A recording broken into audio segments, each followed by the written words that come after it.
पूरी बाइबल पढ़ लो। परमेश्वर ने इंसान के बिना इस धरती के ऊपर कुछ नहीं किया। जब भी परमेश्वर ने इस धरती पर कुछ किया, तब परमेश्वर ने किसी न किसी इंसान को, किसी न किसी मिट्टी के शरीर को इस्तेमाल किया है। आज परमेश्वर लोगों को इस्तेमाल करता है, इसलिए नहीं कि वे बहुत धर्मी हैं या बहुत ही पाक पवित्र हैं। परमेश्वर लोगों को इस्तेमाल इसीलिए करता है क्योंकि परमेश्वर अपने वचन से बंधा हुआ है। वो अपने वचन से इधर उधर नहीं होगा। परमेश्वर को आपके शरीर की जरूरत है। वो आपको माफ करता है, बार बार आपको पाक साफ करता है क्योंकि परमेश्वर को आपके शरीर की जरूरत है। अब परमेश्वर अब्राहम के पास आता है और कहता है कि अब्राहम, बहुत हो चुका। ये सदोम और गमोरा की बुराई बहुत बढ़ गई है। मैं इन नगरों को नष्ट कर दूंगा। अब अगर परमेश्वर ने उन नगरों को नष्ट ही करना था तो फिर अब्राहम के पास आने की क्या जरूरत थी? अगर आप इस अध्याय को पूरा पढ़ें, जब परमेश्वर अब्राहम के पास आता है तो बाइबल बताती है कि अब्राहम परमेश्वर के साथ मोल तोल करने लग जाता है। वो परमेश्वर के साथ नेगोशिएशन करने लग जाता है कि परमेश्वर, अगर उस नगर में 50 धर्मी लोग मिले तो क्या फिर भी तू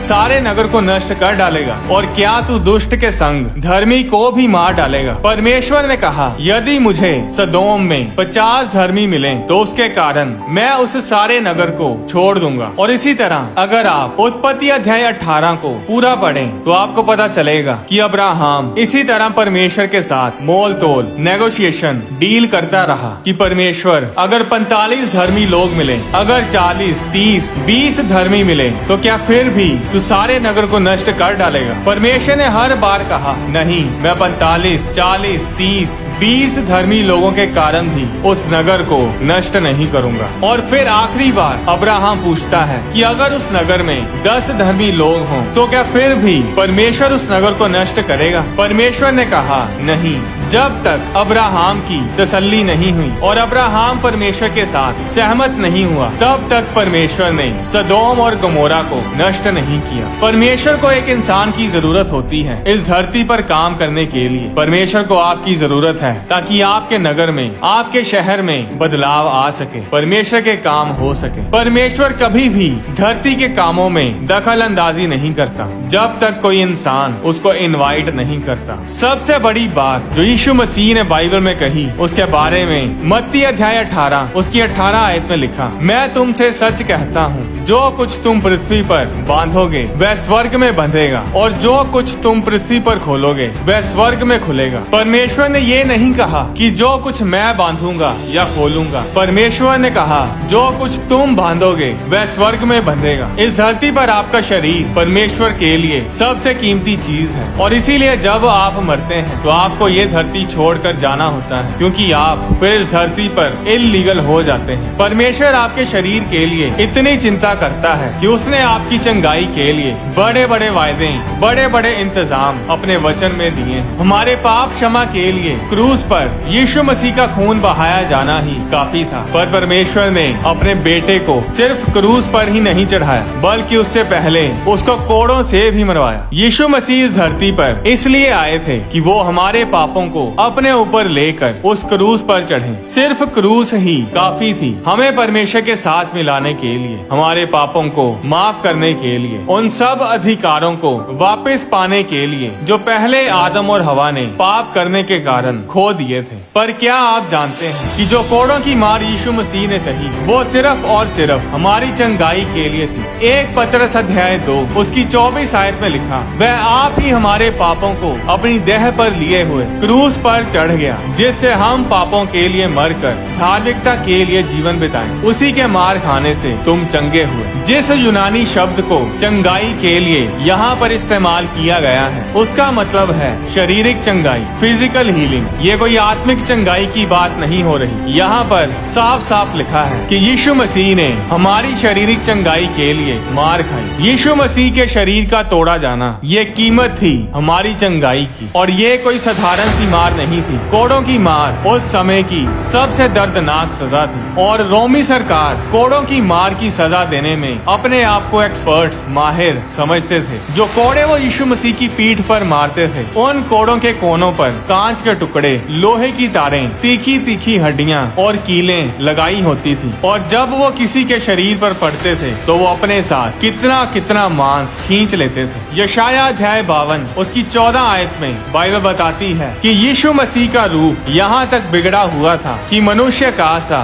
ना जान पड़ता था और उसकी सुंदरता भी आदमियों की सी ना रह गई थी। यीशु मसीह ने उस दर्द को आपके और मेरे लिए सहा। तो इसलिए अगर आपके दिमाग में ये चल रहा है कि आपका बीमार रहना ही परमेश्वर की मर्जी है तो ये शैतानी है। यीशु मसीह ने वो खौफनाक दर्द ऐसे ही नहीं सहा, वो आपकी चंगाई के लिए सहा। और इसीलिए आपके पास अधिकार है अपनी चंगाई को पाने का, क्योंकि परमेश्वर आपको सेहतमंद देखना चाहता है। परमेश्वर आपको तंदुरुस्त देखना चाहता है। एक बीमार व्यक्ति अपनी पूरी ताकत और जोश के साथ परमेश्वर के काम नहीं कर सकता। ऐसे बहुत से anointed pastors, worshippers, kingdom builders, सेवादार अपने समय से पहले ही ये धरती छोड़कर चले गए क्योंकि वो बीमार थे। अब वो बीमारी उनके खाने पीने के कारण हो सकती है या फिर किसी भी कारण हो सकती है, पर उनके मरने के बाद परमेश्वर उन्हें इस्तेमाल नहीं कर पाया। आप मरकर क्या किसी को सुसमाचार सुना पाओगे? क्या मरने के बाद परमेश्वर का काम कर पाओगे? क्या स्वर्ग में जाकर प्रचार करोगे? स्वर्ग में सब बचे हुए हैं, किसी को बचाने की जरूरत नहीं। अगर हम किसी को बचा सकते हैं तो वो इसी धरती पर है। इस धरती पर रहते हुए लोगों को जरूरत है बचाने की, और हम धरती पर रह कर ही लोगों को परमेश्वर के बारे में बता सकते हैं। और इसीलिए परमेश्वर को आपके शरीर की जरूरत है ताकि वो आपको इस्तेमाल कर सके। जब इंसान प्रार्थना करनी बंद कर देता है तो परमेश्वर भी इस धरती पर काम करना बंद कर देता है। लूका अध्याय 18 उसकी 1 आयत में यीशु मसीह ने कहा कि हमेशा प्रार्थना करते रहो। 1 थिस्सलुनीकियों अध्याय 5 उसकी 16 और 17 आयत में लिखा, सदा आनंदित रहो, बिना रुके प्रार्थना में लगे रहो, क्योंकि जब आप प्रार्थना करनी बंद कर दोगे तब परमेश्वर इस धरती पर काम करना भी बंद कर देगा। और ऐसा ही हुआ था कलीसिया के साथ, जब हेरोदेस ने यूहन्ना के भाई याकूब को तलवार से मरवा डाला था। प्रेरितों के काम अध्याय 12 उसकी 3 आयत में लिखा, जब उसने देखा कि यहूदी लोग इससे आनंदित होते हैं तो उसने पतरस को भी पकड़ लिया। 5 आयत में लिखा, बंदी गृह में पतरस बंद था परंतु कलीसिया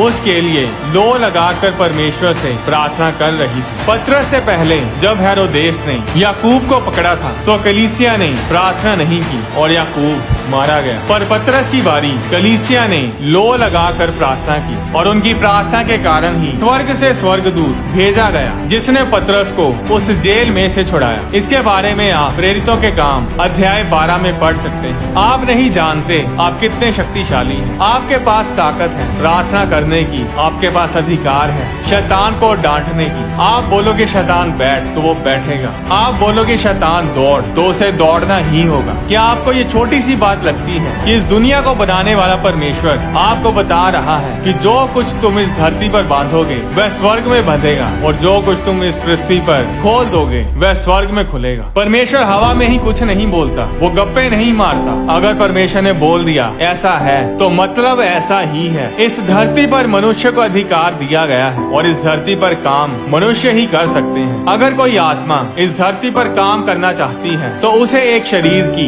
एक बॉडी की जरूरत है। बिना बॉडी के, बिना शरीर के कोई आत्मा इस धरती पर काम नहीं कर सकती। जब यीशु मसीह ने इस धरती पर आना था तो बाइबल बताती है कि यीशु मसीह के लिए खास तौर पर एक बॉडी, एक शरीर तैयार किया गया था, जिसके बारे में इब्रानियों अध्याय 10 उसकी 5 आयत में लिखा है, इसी कारण वह जगत में आते समय कहता है, बलिदान और भेंट तूने ना चाही पर मेरे लिए एक देह तैयार की, एक बॉडी तैयार की। अब यीशु मसीह के आने के लिए एक देह, एक बॉडी की जरूरत क्यों थी? क्योंकि बिना शरीर के आत्मा इस धरती के ऊपर इल्लीगल होनी थी। इस धरती पर काम करने के लिए आत्मा को शरीर की जरूरत है। आपके शरीर को दुष्ट आत्मा के लिए बनाया नहीं गया। हमारी बॉडी बॉडी को परमेश्वर के लिए बनाया गया है। 1 कुरिन्थियों अध्याय 6 उसकी 13 आयत में लिखा, देह यानी बॉडी प्रभु के लिए है और परमेश्वर बॉडी के लिए है। और इसीलिए दुष्ट आत्मा का आपके शरीर के ऊपर, आपके परिवार में उसके पास कोई कानूनी अधिकार नहीं है। और अगर आप यीशु मसीह पर विश्वास करते हैं, अगर आपने यीशु मसीह को अपना उद्धार करता,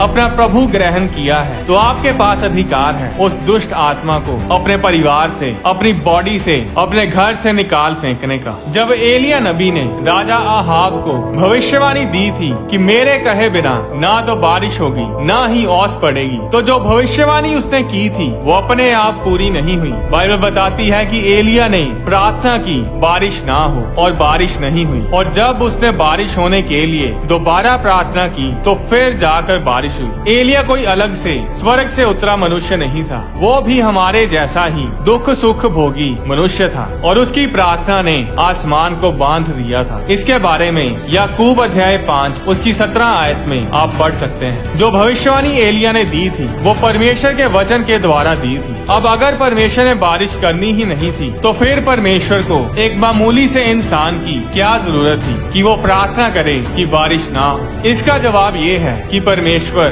बिना मनुष्य की सहमति के, बिना मनुष्य की परमिशन के इस धरती पर कुछ नहीं करता। जब परमेश्वर ने इजरायलियों को मिस्र की गुलामी से आजाद करना था तो परमेश्वर मूसा के पास ही क्यों गया? क्योंकि परमेश्वर को जरूरत थी एक इंसान की, एक बॉडी की, जिसे वो इस्तेमाल कर सके। अब मूसा कोई परफेक्ट इंसान नहीं था, पर फिर भी परमेश्वर ने उसे इस्तेमाल किया। पूरी बाइबल पढ़ लो, परमेश्वर ने जितने लोगों को इस्तेमाल किया वे कोई भी परफेक्ट नहीं थे। आपकी बॉडी, आपका शरीर इस धरती पर सबसे कीमती चीज है। इसके बिना आप परमेश्वर का काम नहीं कर सकते। प्रार्थना करवाने के लिए दूसरे लोगों पर डिपेंड ना रहे, खुद प्रार्थना करें। भजन संहिता 51 में लिखा कि टूटा मन परमेश्वर के योग्य बलिदान है। परमेश्वर टूटे और पिसे हुए मन को तुच्छ नहीं जानता। अगर आपके लिए कोई असरदार प्रार्थना कर सकता है, पूरे दिल से प्रार्थना कर सकता है, तो वो खुद आप हैं। याकूब अध्याय 5 उसकी 13 आयत में लिखा, यदि तुम में से कोई दुखी है तो वह प्रार्थना करे। 15 आयत में लिखा, विश्वास की प्रार्थना के द्वारा रोगी बच जाएगा और प्रभु उसको उठाकर खड़ा करेगा। और यदि उसने पाप भी किए हों तो उनकी भी क्षमा हो जाएगी। 16 आयत में लिखा, धर्मी जन की प्रार्थना के प्रभाव से